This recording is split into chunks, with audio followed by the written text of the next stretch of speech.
Yo, what's good? Hope you're doing well. Today we're going to be covering brands out of New York City. Now, I don't want to waste too much time on a long intro, but I do have a surprise for you. Undiscovered is coming to New York for Fashion Week. I'm linking up with the boys over at Epoch to host an event featuring a pop-up shop with the brands on the flyer and more, a panel discussion, and an invite-only cocktail hour to end the night. We wanted to give back to you by giving you access to some of the hottest emerging brands and educating you on topics from brand owners who have found success in their own journeys. Be sure to pop up to the event to come see me, Epoch, a whole lot of brands and designers and more. It's going to be lit. All the details will be on our Instagram and you can DM me additional questions there too. Let's get into the video now. Okay, so the first brand / design on the list is Kody Phillips. I believe his partner also works on the brand alongside him, but I've been keeping tabs with him for a long time, so this is someone I can fully validate in terms of being one of the best from NYC. Describing himself as a pantaloons champion, when it comes to making pants, it is truly Kody's bag. Some of his signature pants include the curve pants, his series of cargos, and the poopy pants. Don't ask me about the name. His recent drop of the 2.0 double knees is already going to be a favourite, I can tell. Staying on the topic of bottoms, the shorts are also one of his signature pieces, and it's not hard to understand why when you look at the design of them. Kody's brand has a very utilitarian feel to it when you look at how the pieces are designed in a functional manner, from the zips to pockets and additional hardware used at times. It seems military wear and workwear are some of his biggest sources of inspiration. If you're looking for a brand not logo focused, but instead more orientated around shapes, patterns and silhouettes, Kody Phillips is for you. The next brand we have is Brigade USA, and for me, they're one of the brands I'm excited to cover the most. Something about the brand vibe and the whole cohesion of its branding just makes it stand out to me. And by brand cohesion, I'm talking about the colour palette, the photography and the designs.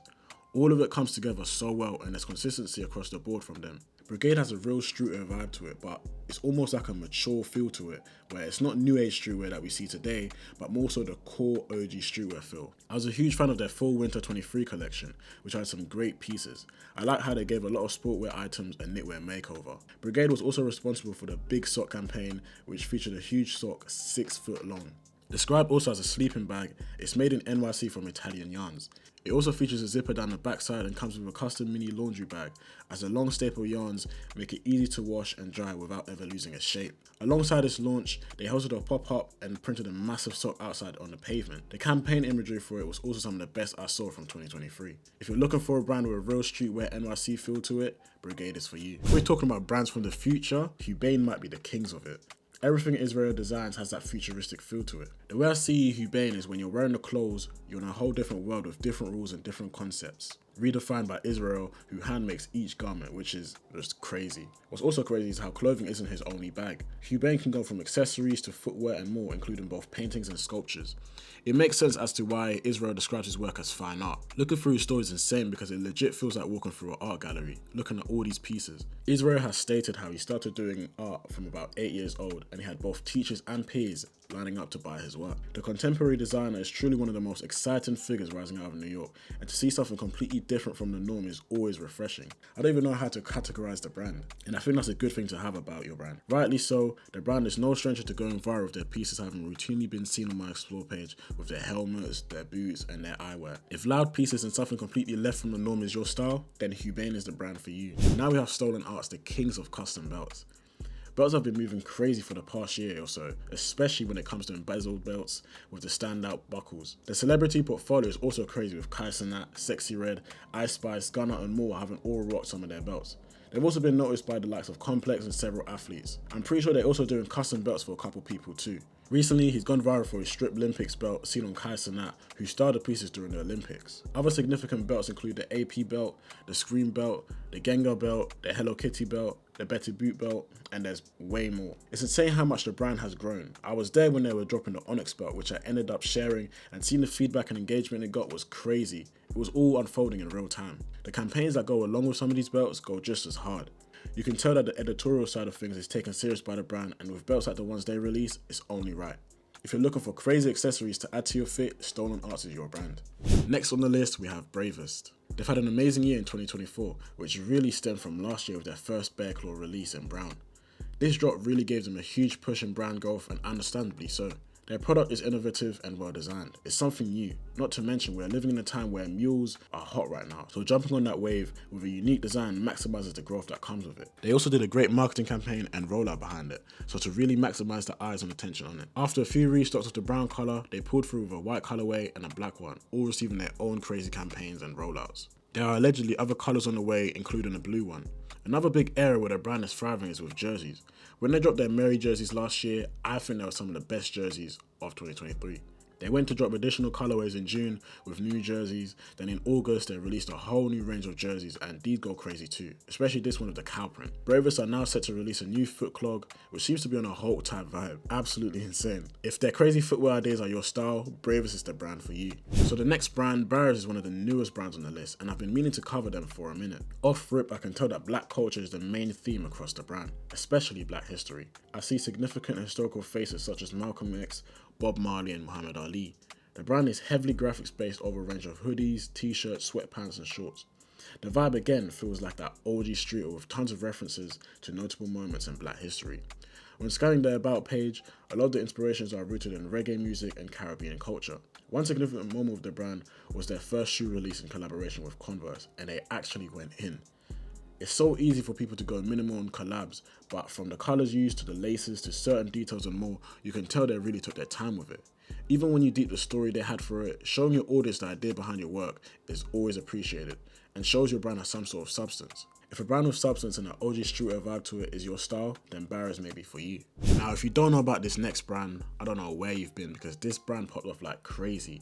New York, known for their skeleton mules, the brand's rise has come from people's admiration for their consistent deliveries of different styles and colorways of their famous mules. Seeing their rise has been incredible, as I was able to see the release of their OG colors. Scrolling through their feed too, it's sick to see all the different colors they release. It makes you really think about the different potential styles that we could see. I think the cow print one may be the one for me, but I love how they tapped into collabs after doing one with Lemons on Fire, an icon in the US streetwear scene. I rate how they haven't only stuck to mules, but also looked at expanding their product catalogue, especially when they started out in hoodies and headwear. The zip up in the collab with Lemons on Fire goes absolutely crazy, but my eyes are really on these duffel bags. I need that. I also see them make the move into sportswear with both their cleat releases. If you're looking for fly mules with a unique design, New York might be the one for you. Deep in it, there's a lot of brands on here who are doing footwear correct, and the next brand, Esenes, I hope I said that correctly, is another one, possibly even the best one on here for it. They started out with mainly custom shoes, and from what I know, it's what gained them a lot of their eyes and attention, and understandably so. I feel like they were one of the brands that really made the effort to bring back something different in terms of design for custom footwear. I'm heavily messing with these ones. One of Esenes' big breakthroughs was the release of their Bonehead shoes, which resembled the Pokemon Hubane. If you remember the Pokemon Go era, this was the perfect time to release this, and evidently the marketing for them was a no-brainer. These came in brown, black, white, and a wooden print. Their next mule was even crazier as they went on to introduce their eyeball mules. Now these are just crazy. We got so many colours released from them. I don't even know which goes the hardest, but the white might get the top pick. The snake one though, replacing the OG fur texture with the snake print was a chess move. The Braindex was another shoe in their bag, and it went nuts. Seeing the details of it and the promo for it was so cool to see. Lastly, they're about to release a new mule, and it seems like it's got pockets of liquid in it, which just goes nuts. They went viral with their tabby tims, and while tabbies aren't exactly for me, this was a chess move as they combined two shoes which are absolutely hot right now. They really got a whole series of hit-for-hit footwear on their hands. Looking at it now, they might be some of the best when it comes to it for real. If you're looking for crazy footwear styles, Esenes might be for you. That's Yori is our next brand on here, and they're truly one of the most unique on this list. I also think they're one of the newer ones. Their whole vibe and aesthetic are different. When it comes to product and design, they have a whole sportswear vibe to it with their tracksuits and additional pieces. It's their brand vibe though that really caught my eye. From the model pics to their poses, to the photography style and the settings, you can tell that this is something that's been picked up specifically. The creative direction behind it was fully intentional, with an agenda to push a certain look for their ideal customer. Even the pick of the models and the way they're styled with their pieces shows you the niche taste and what the ideal consumer both acts and looks like. I really admire how they don't have a perfect feel to the brand, and instead they don't think too hard while also caring about their aesthetics. The pick of locations are very natural and random, but it works for them. The way their products are styled is careless but still well put together in a sense. It's effortless. Even though the brand is New York based, I see also a strong Asian aesthetic over the brand. So maybe they have roots in there too, or maybe it's just a simple inspiration. The uniqueness of the brand really intrigues me, so I'm really excited to see how they develop. If you're more into a relaxed sportswear style, that's Yori might be the brand for you. Last but not least, we got Against Medical Advice. And this brand should be way bigger than it is. The whole concept is inspired by the owner Wole's nursing background. Tapping into the medical world and biology is a unique sort of inspiration, as it's not common to see. The advantage is that Wole is able to talk about his real life experiences and things he's learned as a nurse and pull that into his brand. Now that can't be copied, making it easy to be original. An extended part of his brand also talks about his African roots and black culture, just another unique concept. One thing I highly rate about Wole is how openly and in depth he talks about his design process and behind the products. I love indulging in the brand's progress, process, and then pictures coupled with a paragraph explaining their mindset behind everything. If you're into brands with substance and unique brand concepts, this one might be the one for you. Now before we end the video, let's get into some honourable mentions. We got X4, currently one of my favourite American brands right now, and we also included them in our Brands to Watch 2024 video. We got Who Decides War, a heavyweight when it comes to US streetwear, ran by Ev Bravado and Teller Moore. Next we have Ghetto Friends, and when it comes to denim, they're really doing it different. I've been in a season where I've been appreciating denim way more, so they've come at the right time. I'll definitely be keeping eyes on them in the long term. Attachments Online, another relatively new brand on the list. The studded black denim drop and the pieces among it really caught my eye. The last honourable mention is Dybbuk, and I had to put them in it for the way they've been doing custom shoes, especially with the Tims and now the Asics. But that's pretty much all I had for today's video. These are just some of the brands you really have to know are going crazy from New York. Now don't forget, me and Epoch are throwing an event on the 6th of September, the first day of Fashion Week. There's going to be a pop-up shop with some heavyweight brands, a panel discussion with some big industry faces, and a cocktail hour at the end. The panel and the cocktail hour are invite only, so if you're a friend of this watching this, hit me up and I'll get you an invite.